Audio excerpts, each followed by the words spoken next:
daripada kita menata untuk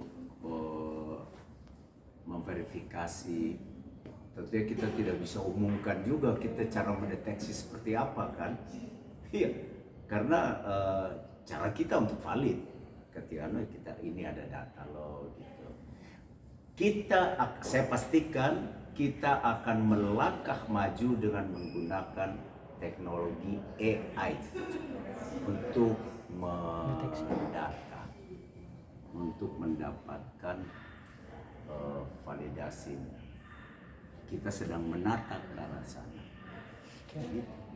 Mungkin pertanyaan lagi terkait dengan lagu. Iya, dilurusin Pak. Kemarin kan sempat itu tuh viral soal lagu Indonesia Raya, katanya harus bayar royalti. Mungkin bisa diluruskan. Tadi sudah, daripada nanti kita meluruskan terus salah lagi, ikuti aja sidang. Kan bisa buka di website yang tadi itu, pernyataan dari Prof. Ramli, pembuat undang-undang. Udah kutip itu aja deh. Iya, daripada nanti kita bangun narasi, iya kan? Iya, jadi sekali lagi begitulah. Sudah kutip aja apa yang disampaikan di Mahkamah Konstitusi oleh yang buat undang-undang. Gitu. Betul itu. Betul. Iya kan? Jangan kita salin interpretasi lagi. Jadi udah kutip aja narasumbernya. Profesor Ramli yang menyampaikan tentang penggunaan lagu kebangsaan di ruang publik seperti apa. Dikutip dari pernyataan pembuat undang-undang di Mahkamah Konstitusi, sumber yang paling valid. Pak Dharma, satu lagi Pak. Ini kan kemarin polemik soal kafe-kafe yang harus bayar, ini kan juga menimbulkan reaksi dari para penyanyi, pencipta lagu, seperti kemarin tuh ada Charlie ST12, ada Uwan Juicy Lucy, bilang kalau lagunya tuh gratis, nggak perlu bayar, boleh dinyanyikan di kafe atau diputar di kafe. Tadi pernyataan Pak Yesi udah jelas itu, kalau memberikan kuasa ke LMKN, ke LMK, ya sudah jadi kalau dia nggak berikan kuasa ya nggak apa-apa, tapi kalau ada kuasanya di LMK, LMKN yang melaksanakannya, ya itu sudah dikuasakan, ya udah. Saya nambahin sedikit. Tadi di awal-awal pernyataan Pak Profesor Ramli, lagu dan musik ini adalah kolaborasi dari pencipta, pelaku pertunjukan, dan perusahaan rekaman ya. Jadi kalau menggratiskan ini kan belum tentu juga suara rekaman dari pelaku pertunjukannya setuju, ya kan, juga belum juga dari pemilik rekamannya setuju kan, itu dah. LMKN kan mengelola lisensi pemanfaatan lagu dan musiknya untuk 3 hak ini. Jadi jangan membuat opini yang salah juga gitu loh.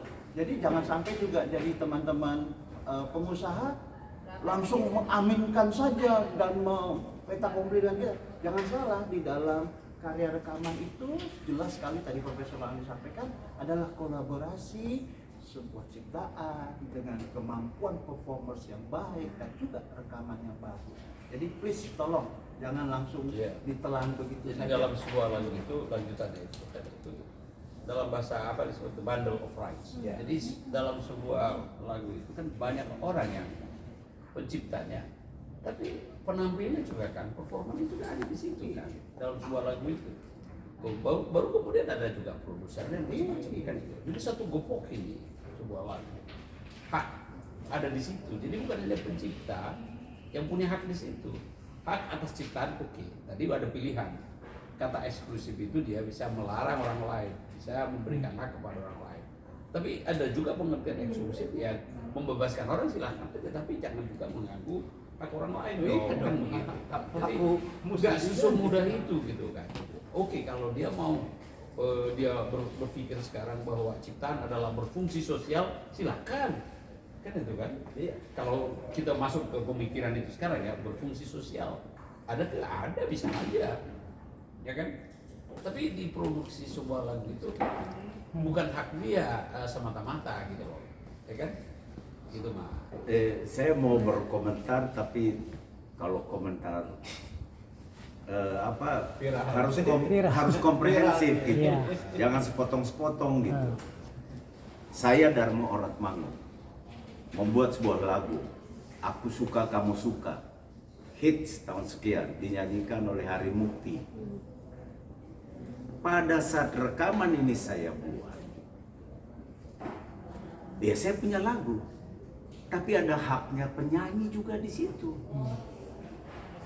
Hari Mukti. Ada haknya pembuat musik juga di situ, Purwacaraka. Ada haknya produser yang pada saat itu panitia Festival Lagu Populer Nasional.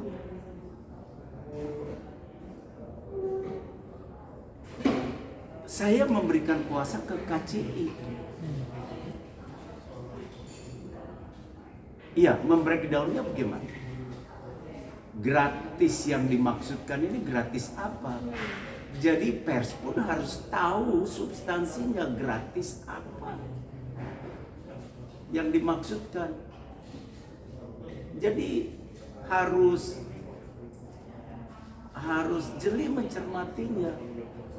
Tulis gratis saja orang pikir, wih pakai aja udah tahunya jadi masalah. Gitu kan? Jadi sebuah karya cipta lagu direkam, ini sudah ada hak terkait banyak orang di sini. Yang saya juga nggak boleh larang, mereka punya hak. Yeah.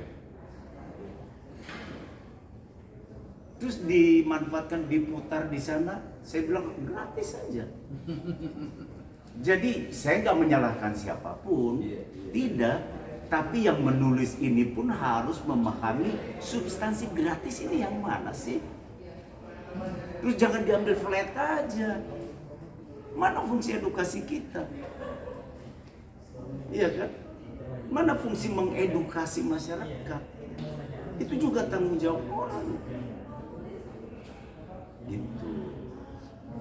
Iya. Oke, saya tadi mau melanjutkan pertanyaan satu lagi mungkin. Boleh, silakan. Melanjutkan pertanyaan soal yang musik kosong tadi, mungkin supaya beritanya juga setengah-setengah gitu. Ini viral nih kayaknya kursi. Kayaknya gitu sih, Pak. Jadi soal kursi kosong tadi, itu baru diputuskan untuk mengkerucutkan lagi kayak yang kosong nggak usah dihitung deh gitu kan ya. Maksudnya berarti kan secara bahasa bayinya gitu kan. Begini. Saya mau jelasin. Jadi sudah sejak lama loh. Begini. Jadi performing rights manajemen ini sudah ada sejak tahun 91 dimulai oleh Yayasan Karya Cipta Indonesia. Dan nggak main-main. Itu ada Pak Enteng Penamal, ada Ibu Titi Puspa, ada Chandra Gawin. Banyak sekali musisi-musisi kelas nasional yang di sini. Dan mereka itu belajar dari Belanda, dari Jasra, dari internasional, dan diasistensi oleh SISEK, sebuah umbrella yang mewakili 150 negara yang mengelola itu. Jadi dalam formulasi perhitungan itu, sejak dari tahun 91 kita sudah mengenal bahwa tingkat hunian itu menjadi prioritas kita dalam menghitung. Nah, apa sih tingkat hunian ini? Terbang saya begini, hari pertama di 100 kursi isinya 10, hari kedua isinya 30. Nah ini kan semua dicatat oleh manajemen kafe ya, sebentar manajemen kafe itu mencatat. Lalu manajemen kafe itu dalam reportnya itu bisa menentukan rata-rata keisian daripada kursi itu kita berapa. Nah ini yang kita tanya gitu loh, karena tidak fair, kita nggak pernah tahu.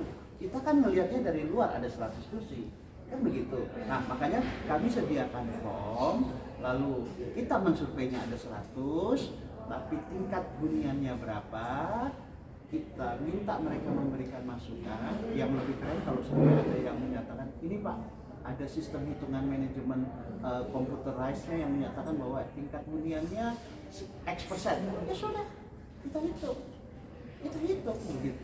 Jadi tingkat hunian itu yang tahu hanya pemilik kafenya. Self. Iya. Mereka yang isi. Nah kita kasih form teknisnya, dia isi gitu. Bukan kita yang tahu, oh ngitung-ngitung asal-asal lalu pesannya kita, mohon maaf ya agak rakus greedy gitu. Enggak. Kita kasih form, Pak, berapa?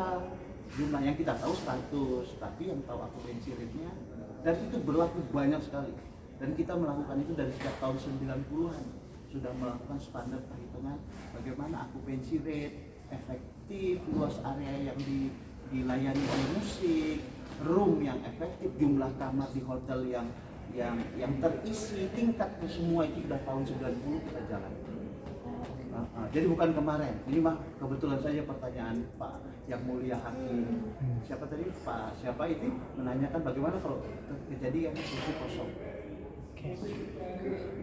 Siap. Clear kan? Clear.